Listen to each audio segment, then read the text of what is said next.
He was loyal to her for 14 years, but that wasn't enough. She needed to decide if the grass was greener on the other side of the dating apps. Let's check it out. My other channel. I was with this man pretty much 24/7 for 14 years. In order for me to go out with him and have fun, or at least try to have fun, I had to get so drunk. That sounds like a you problem. And obviously that's an issue. What?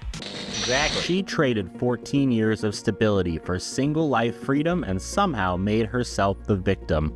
They always do. Hey, whose voice is that? Oh, wait, it's me. Opted Out Podcast, my faceless reaction channel. Check it out sometime. Okay, so I haven't talked about this anywhere, and I am aware that there's people who know me and who know him that are watching my videos, and I'm trying to be respectful because I don't want any drama and I don't want to talk bad about him. He is a great guy, but I want to share my story. So I'm just going to give you guys like a quick... I don't want to talk bad about him, but I gotta share my story so you guys will assume how bad he is, because I'm about to leave out every important detail about him and our actual relationship just to make myself look like the victim. That's the translation of that, basically. Quick rundown on what happened. At the beginning of this year, we were having a lot of fights. We were just bickering a lot. It got to a point where, like... Who started the fights? I didn't even want to hear him talk. I would get so annoyed.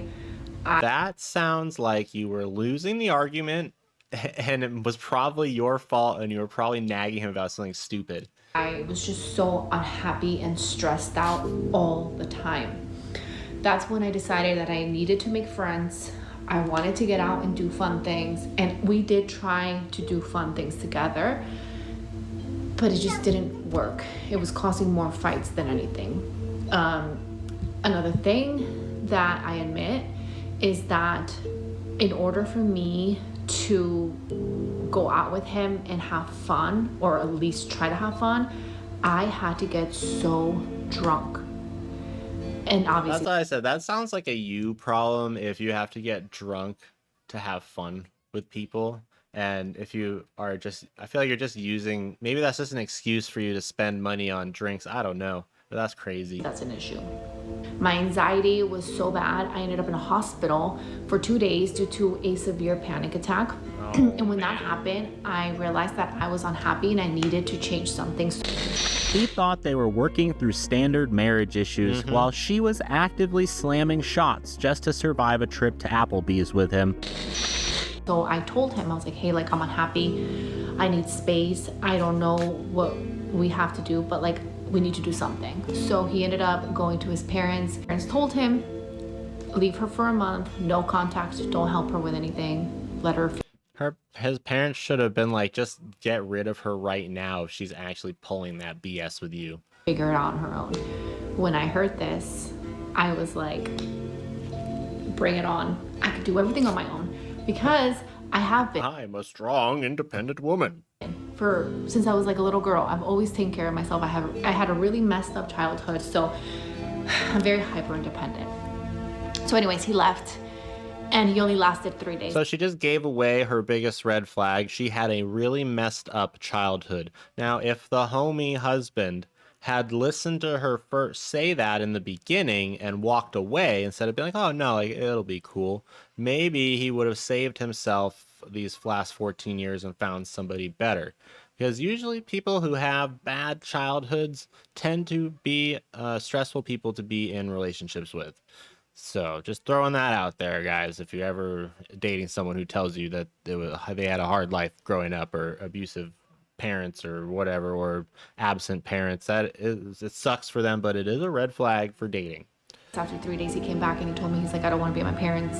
I don't want to do this. I knew that I needed more time because when he left, that was the first time in pretty much years that I felt at peace. So I knew that my issue was the relationship. He didn't want to stay at his parents, which is totally understandable. So I told him I'll leave. I got a hotel room. So he didn't make it, you know, couldn't make it 3 days because he's been with this woman for 14 years. He thought that she loved and cared about him, And when she hears that, she's like, oh, okay, I still need another 30 days. Like, sorry. Like, poor guy. The plan was for me to stay at the hotel room for a month and take my time, come back after a month and try to date, right? Because the issue with me and him is that we never really dated. We never had that like initial attraction because we met online. He flew to California to pick me up and we were immediately roommates. Well, it doesn't make sense why he wouldn't fly to just visit you first and take you out on a few dates. This sounds like a very rushed relationship, so... Ugh. So the plan was to like come back, try to date, try to see if we can fix it. While I was gone that month, I just became a different person. I don't want to say I became a different person. I think I just decided just to be myself. The peace and happiness that I felt when I left, well, makes me want to cry. The poor guy missed her in 72 hours, came running back, and she immediately booked a 30-day hotel stay to escape his breathing.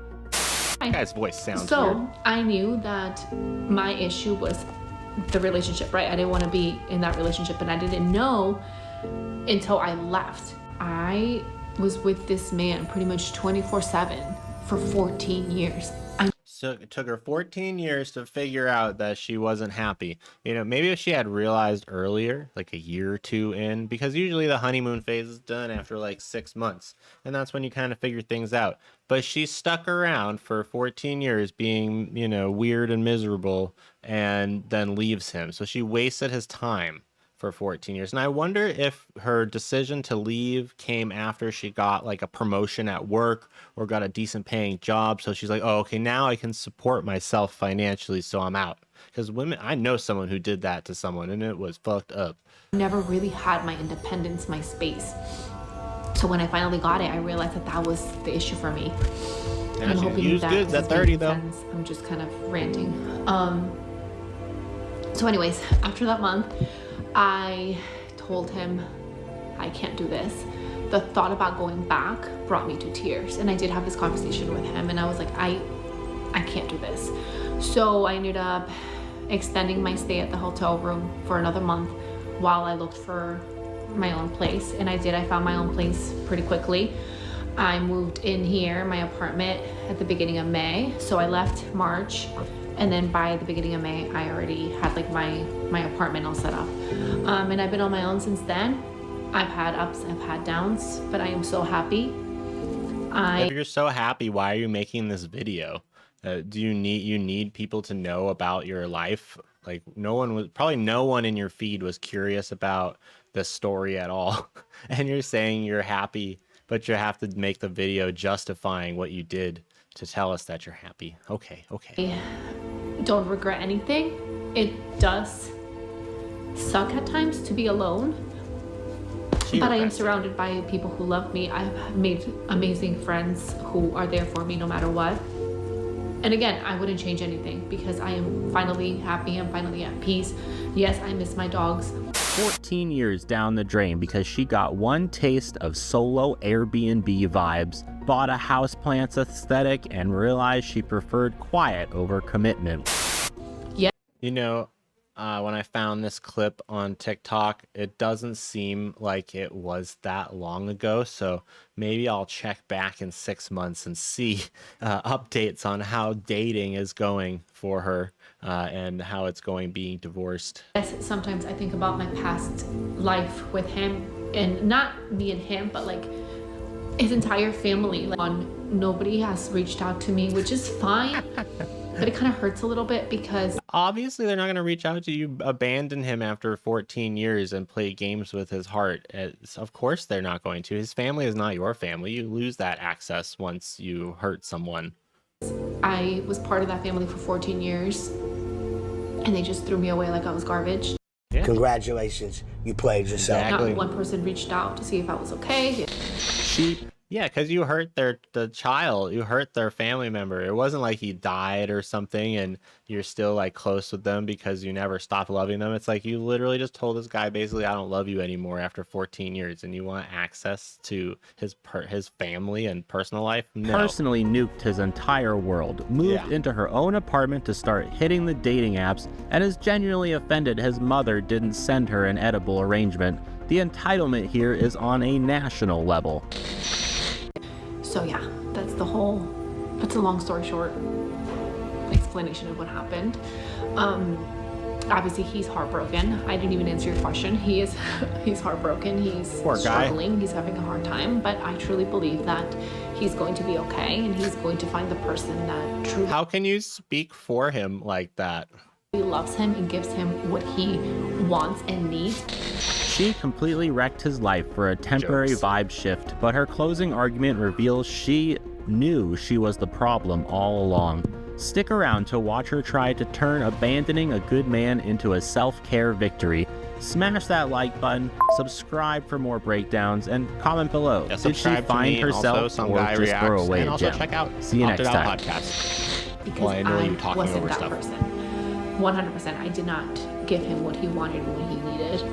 And now that I'm out of that marriage and dating, I realize that when you're with the right person, you're going to want to do things for that person that show them that you love them. And I was not that for him. And it would have been unfair for me to try to work through it or try to fix things when there was no reason, right? Because of how I felt. And I remember when I was struggling with all of this, the people that I was venting to would tell me like, well, you need to work on your marriage. You both need to work on getting to the point where you guys were happy. But the issue is that we were never happy like that. We were just roommates. And if you know what I mean, you know what I mean. Like we were just roommates. There was nothing else there, at least for me on my end.